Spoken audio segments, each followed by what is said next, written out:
Imagine building a career for over a decade, becoming a fan favorite, a pioneer of racing series, and then throwing it all away for something so disgusting, so unforgivable, that it makes your stomach turn.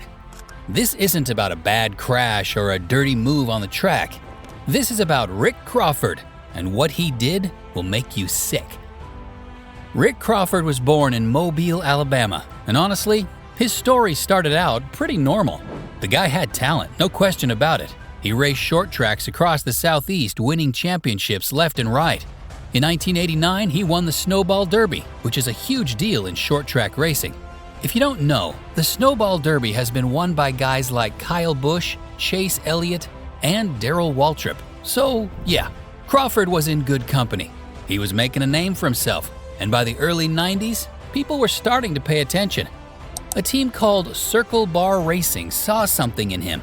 They'd been trying to break into the big leagues for years, even attempting some IndyCar and Cup races. In 1993 and 1994, they tried to get Crawford into 4 Cup Series races. But guess what? He didn't qualify for a single one. So they realized pretty quickly that Crawford wasn't quite ready for the top series. But the guy could still drive, so they decided to focus on late model racing instead. And that's where things would have stayed if NASCAR hadn't decided to shake things up in the mid-90s. In 1995, NASCAR launched a brand new series, the Super Truck Series, later known as the Craftsman Truck Series, and now the Camping World Truck Series. It was designed to be a developmental series for young drivers and a place where guys who weren't quite Cup-level material could still compete nationally. And honestly, it worked. Drivers like Ron Hornaday Jr., Mike Skinner, Jack Sprague, and Matt Crafton found huge success there. Circle Bar Racing and Rick Crawford jumped on the opportunity. Starting in 1997, Crawford would pilot the number 14 truck for Circle Bar Racing. And what followed was a 13-and-a-half-year partnership that would define both of their careers. Crawford wasn't the fastest guy out there, but he was consistent. Really consistent. In 1997, his rookie season, he qualified for every single race and finished 12th in points. He was runner-up for Rookie of the Year, behind Kenny Irwin Jr. In 1998, he got his first win at Homestead Miami Speedway. But it was 2002 that really put him on the map. That year, he almost won the championship without winning a single race. Let me repeat that. 0 wins, but 12 top 5s and 17 top 10s, and he came in second place in the standings, just 46 points behind Mike Bliss. That's how consistent this guy was. Then came 2003, and Crawford's biggest moment. The season opener at Daytona, the Florida Dodge Dealers 250. Crawford battled in a 3-wide finish with Robert Presley and Travis Quaffle and came out on top. It was his first Daytona win, and honestly, it was massive. The guy was emotional in victory lane. This was the highlight of his career, no question. He'd later say that winning at Daytona in front of the national TV audience on speed was the proudest moment of his racing life. Crawford kept grinding. In 2004, he won at Martinsville after surviving a massive crash at Atlanta. In 2005, he won at Loudon, and in 2006, he grabbed his final career victory at O'Reilly Raceway Park. 5 wins total, 75 top 5s, 160 top 10s. By 2007, he had his best points finish, coming in 5th with 18 top 10s, a career high. He was a fan favorite, always accessible, always friendly. Ford loved him so much that he became an unofficial spokesman for the brand. He drove a Ford in 327 of his 336 career starts.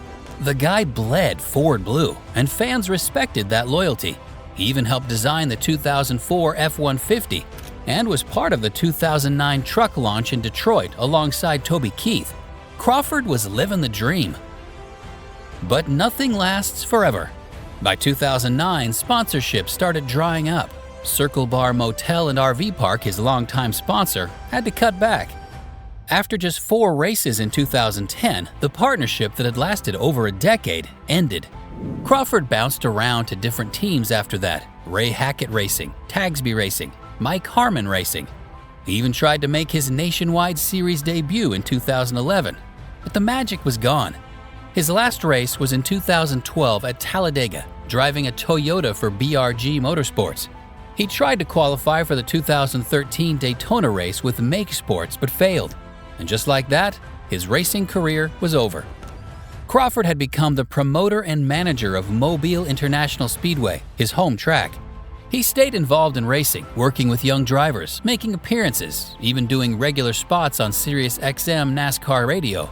Fans still loved him. He was considered one of the pioneers of the truck series, a well-respected driver who gave everything he had every time he strapped into a truck. But in March of 2018, everything changed. On March 1st, 2018, Rick Crawford was arrested in Lake Mary, Florida, just outside Florida. The charge? Attempted enticement of a minor. Yeah, you heard that right. Here's what happened, and honestly, it's absolutely sickening. Crawford responded to a Craigslist ad, an ad that was looking for people seeking a dark, taboo experience. The ad was posted by an undercover FBI agent posing as a father who claimed he was willing to sell sexual access to his 12-year-old daughter.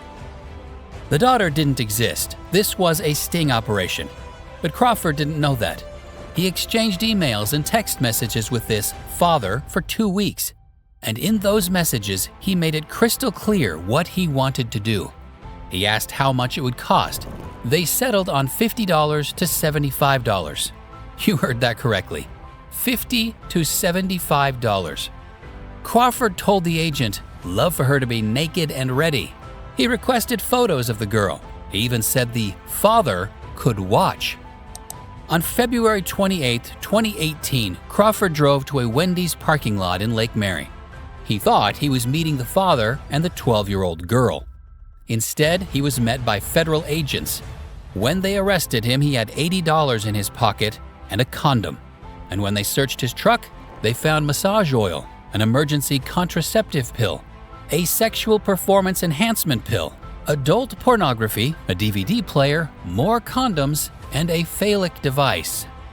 He came prepared. This wasn't a misunderstanding. This wasn't a mistake. This was planned, deliberate, and absolutely evil. Crawford tried to defend himself. He claimed he thought he was meeting an adult woman, not a 12-year-old. He said he thought this was all just a fantasy role-play scenario. That he believed Mike, the supposed father, was just engaging in some kind of weird adult fantasy. The jury didn't buy it, not for a second. The evidence was overwhelming. The text messages, the emails, the items in his truck. Everything pointed to one undeniable truth. Rick Crawford knew exactly what he was trying to do. On August 30th, 2018, a federal jury found him guilty. On November 26, 2018, he was sentenced to 130 months in federal prison. That's 10 years and 10 months. He was also fined $5,000 and will have to serve 10 years of supervised release after he gets out. Crawford is still in prison to this day, and honestly, that's exactly where he belongs. So yeah, Rick Crawford, one of the most evil drivers in NASCAR history, not for what he did on the track, but for what he tried to do off it. And honestly, he deserves every single day of that prison sentence. Don't forget to smash that like button and subscribe to Track Reactions for more incredible stories from on and off the track.